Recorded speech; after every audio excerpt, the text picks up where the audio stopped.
Hey guys and girls and Ash Japanese, this is Kathy Cat. We are broadcasting here right now from Tokyo to you, and we're going to talk about common errors that foreigners do in companies here in Japan that can kind of mess up their relationships with the Japanese people that they're working with. So in order to be on good standings with your colleagues, watch out for these things. Let's go.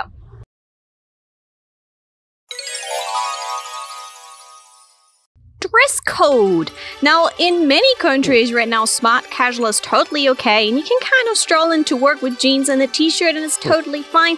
Not so much, and actually unthinkable in the Japanese corporate life, where the salaryman, the average person, goes with a suit, a full suit into work every day.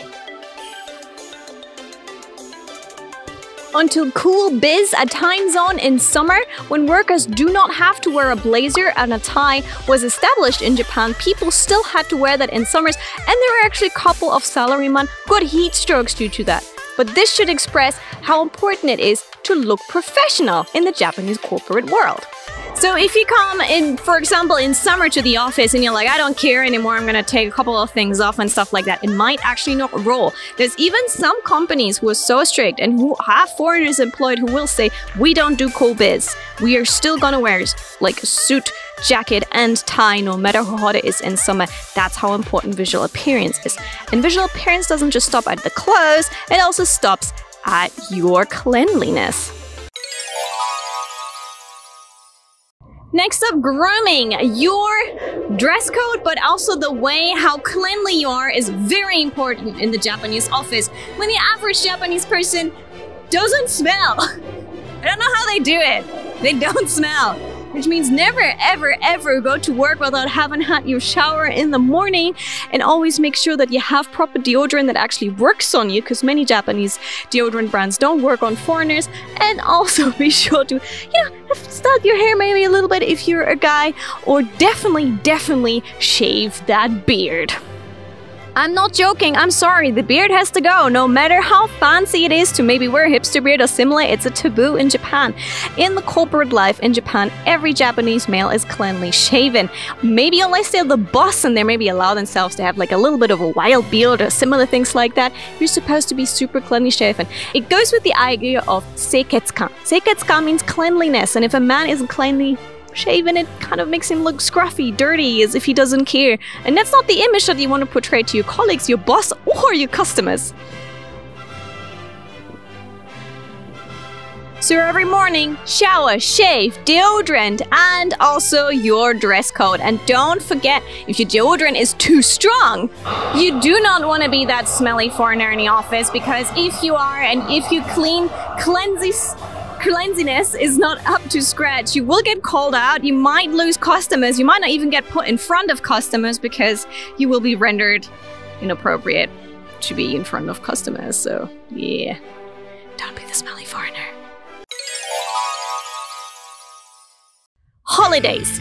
This is a big battleground between Japanese people and Westerners who might be working in companies here in Japan, because generally many Japanese people only get 2 weeks of holidays and they might actually never take it. But why?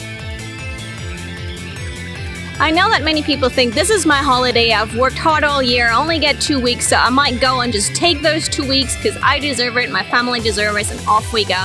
This is not how it works in Japan. First of all, if you're going away for a longer holiday, may it be 2 weeks or just 1 week, that means that one of your colleagues will have to go and cover for you. So you are giving them effectively more work, and they might not be even able to work as efficiently in the area that your expertise is. So if you suddenly go and you take 2 weeks holiday off, you cause a lot of trouble for your colleagues. Maybe they will have to now work double. Maybe they have to work for 2 people. Maybe they have to stay in overtime, all that kind of stuff. So that's why a lot of Japanese people do not take their holidays, or only very short times. And you always have to think of the group harmony again, right? I've also heard of a couple of Japanese colleagues who save up their holidays in case they have to take sick leave for an extended period of time. The average time you usually get per year for sick days is 6, but if you know that you might have to take a little bit more off in the future, some people instead take their holidays so they can take an extended sick leave and again not cause a nuisance or a burden to the company. And no, you cannot save up all your holidays and over 3 years and then in the 4th year have a really long holiday. They generally tend to expire after a year as well, so you just have to let them go. You won't even get extra pay for letting them go. And sometimes it's painful, but you just have to do it. Shoganai. So you might have to kiss the idea of a 2 weeks holiday goodbye if you want to start off on the right foot at a new company and climb up the corporate ladder in Japan.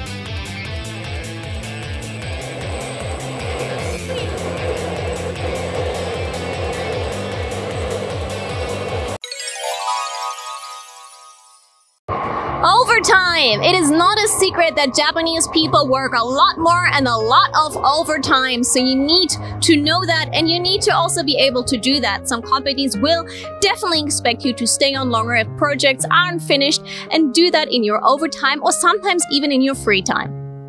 And sometimes this overtime isn't even paid for, meaning if you sign your contract, it will say if you actually get extra payment for overtime or whether any type of overtime is kind of already included in your salary. Leaving the office on time might be very tempting if you're the foreigner. You're just like, I don't care, I'm not doing overtime, I'm not getting paid for this, and you're out. That will actually be very bad for your career and for your future, because if you look around and all of your other colleagues are staying, that means you're supposed to stay too. It is kind of rude if you actually leave on time every day. It shows that you have no working spirit and you're not really a team player.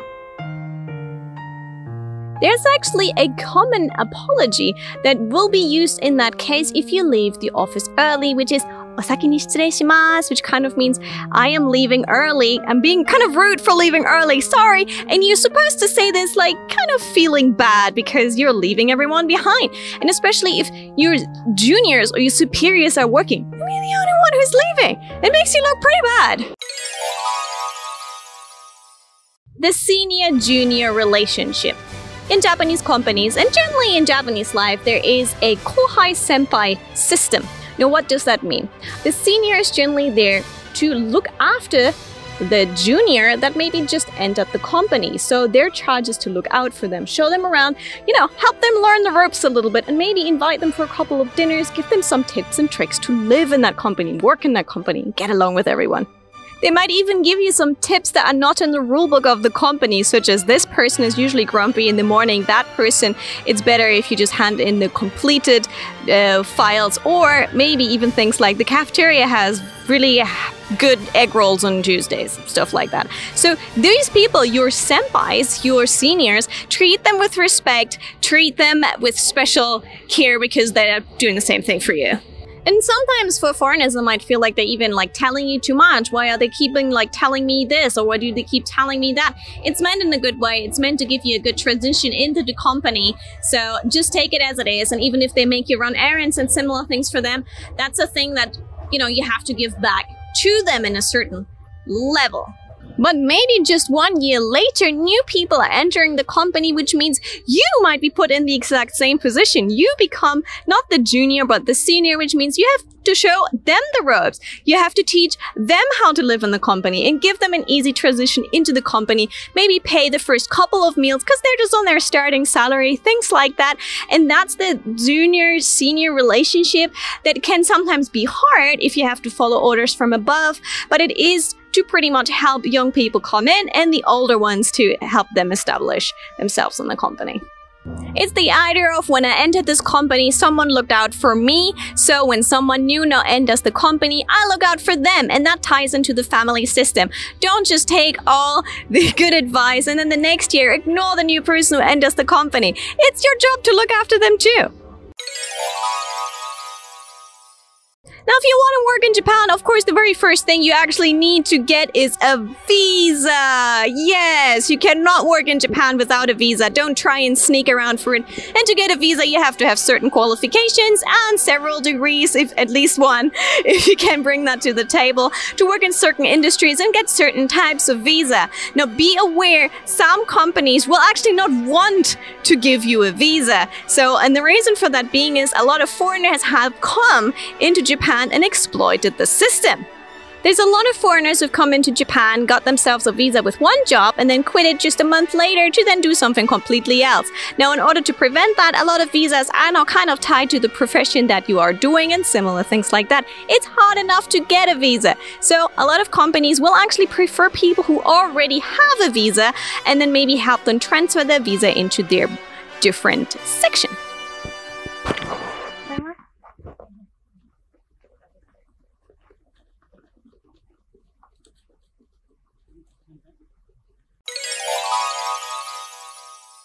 Because a couple of foreigners have exploited the system, got themselves a visa, and then did something completely else, some companies will be reluctant to give you a visa. It poses a risk for them too. They kind of need to vouch for you at the start and similar stuff like that. So don't be too frustrated with a company if they don't gonna give you a visa and pull maybe someone from the pool that's already in Japan before you, because they might have had some bad experiences with other foreigners coming, snatching the visa and going.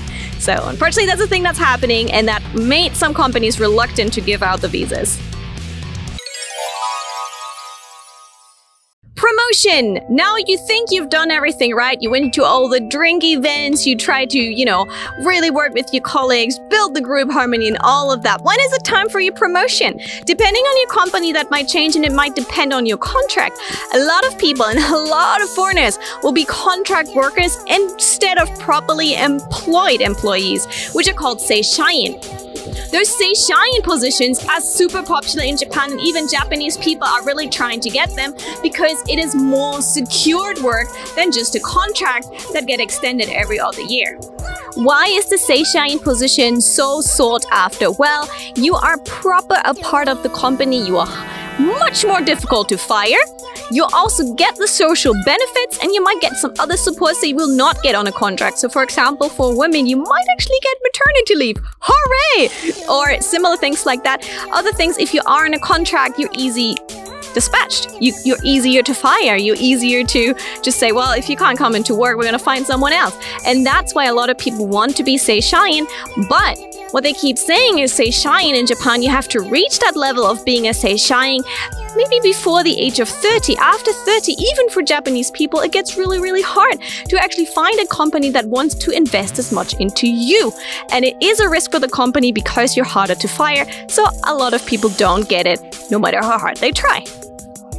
It's not just foreigners, also Japanese. But if you should be lucky and one day get promoted to the seishain position, another thing I can recommend you is do not flaunt it into the faces of your Japanese colleagues, because maybe you only got it because you have the English knowledge, and it will definitely create a very bad image of you if you're like, oh, guess what? I got seishain, and your colleagues who've been working in the company for way longer than you have might not have gotten it. Whoops. But because this position is so hard to fire, and because it gives so many benefits, it's a risk for the company to give it out to people, so they are less likely to give it out to foreigners who might just go home to their own country, and more likely to give it to Japanese workers, depending on the company ethics. Depending in which kind of company you work, these rules might be enforced more or less. So take it with a pinch of salt. Your company might not be as strict, but some companies definitely are. And if you don't know these things, you can really damage your career a little bit. So just have them in your bank of knowledge, and hopefully you don't have to resort to some of those tricks too much. But most of all, the general appearance and things like that, that kind of transforms to pretty much all areas. So always look cleanly and stuff like that.